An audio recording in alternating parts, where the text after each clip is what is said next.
18h sur TV Vendée, bienvenue dans votre journal du mercredi 2 août. Ça souffle fort aujourd'hui, la faute à la tempête Patricia qui balaie actuellement le pays. En Vendée, on relève des rafales jusqu'à 80 km/h. Le département est classé vigilance jaune, vague submersion lors de la marée haute de 18h15, d'autant que ce phénomène survient pendant les grandes marées. L'accès aux plages est déconseillé, interdit même à Talmont-Saint-Hilaire et Longeville-sur-Mer. Sur les autres, on s'organise et on sécurise. Sur la grande plage des Sables d'Olonne, des monticules de sable sont érigés pour protéger les restaurants. Même topo sur la plage des Présidents, où vous le voyez sur ces images, tout est mis en œuvre pour protéger les installations estivales.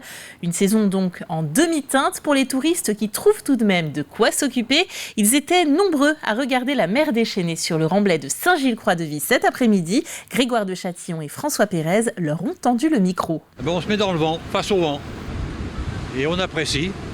On admire les vagues. C'est pas tous les jours qu'on voit ça. Le spectacle est magnifique, c'est sympa. Ça change un petit peu du soleil, mais on est bien. On force le destin et on va se baigner un peu. Mais bon, là, il faut être raisonnable et il faut savoir rentrer aussi. Il y a des jeux de société, c'est bien aussi. On leur explique les drapeaux, on leur explique les contre-courants de la mer et des remous, voilà. On a calé l'heure pour pouvoir sortir et se faire un petit resto en espérant que le temps soit un peu clément comme là pour se balader. On mange des crêpes ou des glaces et on se dirige vers la rue piétonne parce que là sur le remblai c'est vraiment il y a beaucoup de vent, c'est très joli mais elle s'envole un peu. Donc voilà. Tous réunis autour d'une seule et même marche, catholiques, protestants et anglicans ont parcouru 6 km sur différents lieux importants de la vie des protestants et catholiques. Une balade œcuménique lancée à l'initiative de Jean-Pierre Foulon qui a à cœur de réunir les différentes communautés religieuses. Le reportage d'Alix Lanos. Créer un lien plus profond et réunir les différentes communautés, c'est l'objectif de Jean-Pierre Foulon à l'origine de cette balade œcuménique de 6 km réunissant catholiques, protestants et anglicans. Parce que je suis issu d'une famille mixte, si vous voulez, catholique et protestante. Et je trouvais qu'il était bon que les deux communautés se rassemblent au cours d'une marche dite œcuménique. L'an dernier, on a déjà fait quelque chose autour de la Tardière. Et cette année, nous recommençons à Fousset, la même promenade, mais cette fois avec nos amis anglicans qui nous ont rejoints. Parce que je crois qu'on célèbre des fêtes de manière séparément, et ça me paraît un petit peu contradictoire dans le sentiment d'unité de l'Église au sens large. La balade est ponctuée de haltes pour découvrir l'histoire des différentes communautés religieuses, et notamment celle des protestants contraints de renier leur religion dans les années 1680. Ils se retrouvaient alors dans des assemblées dites du désert, premier point de halte de cette marche. Louis XIV va supprimer la liberté de culte et les droits reçus des protestants lors de l'édit de Nantes en le révoquant en 1685. Cet édit de Nantes apportait la paix religieuse en France après les guerres de religion. C'est pour tous l'occasion de se découvrir et d'enrichir sa culture. Pour enlever tout ce qui pourrait être des difficultés que l'on rencontre sur notre ignorance des uns et des autres. J'aime bien être et discuter avec les gens qui sont pas de foi différentes, mais qui ont des perspectives un peu différentes. Pour le père Michel Groslot, prendre conscience du passé qui a pu séparer les différentes branches du christianisme doit permettre de cheminer ensemble pour faire face aux difficultés actuelles. Aujourd'hui, la foi ne va pas de soi, donc c'est important aussi de voir comment les uns les autres on essaie de relever ce défi.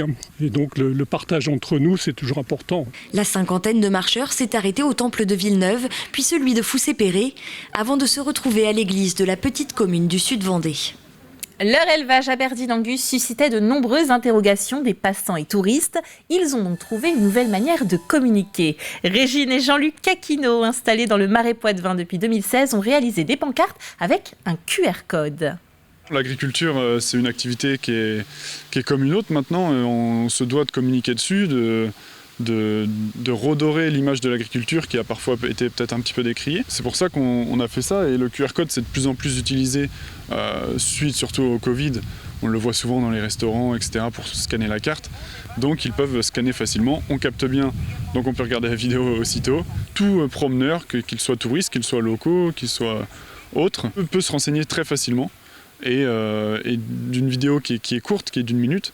Donc ça permet d'être synthétique et de donner l'essentiel sur notre exploitation et notre activité. Au bout père, rien ne se perd. Un état d'esprit qui se traduit par des actes concrets. Pour la construction de la nouvelle salle polyvalente, la commune compte réutiliser les matériaux de l'ancienne salle du lavoir avant sa démolition.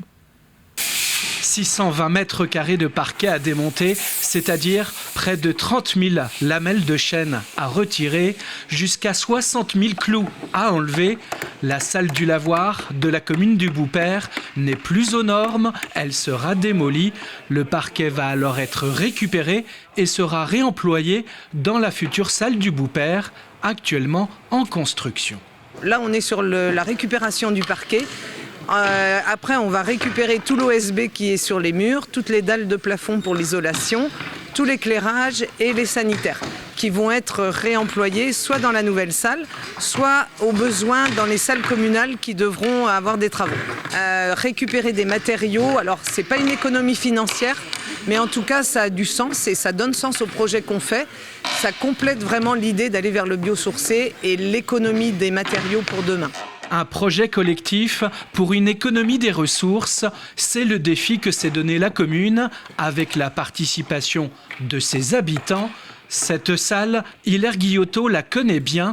Il a joué ici au tennis de table pendant 40 ans. Ils m'ont dit, viens nous aider. Alors, je demande avec ça, moi, c'est pas un travail, c'est une distraction qu'on fait, là, c'est de nettoyer ces petites lamelles. Bruno Mariusa, lui, adjoint à la commune, avait 12 ans lors de la construction de la salle. Il s'en souvient bien. C'était en 1970, en juin 1970. Et c'est mon grand-père, qui était d'ailleurs le patron de l'entreprise, qui a posé ce parquet, avec mon père.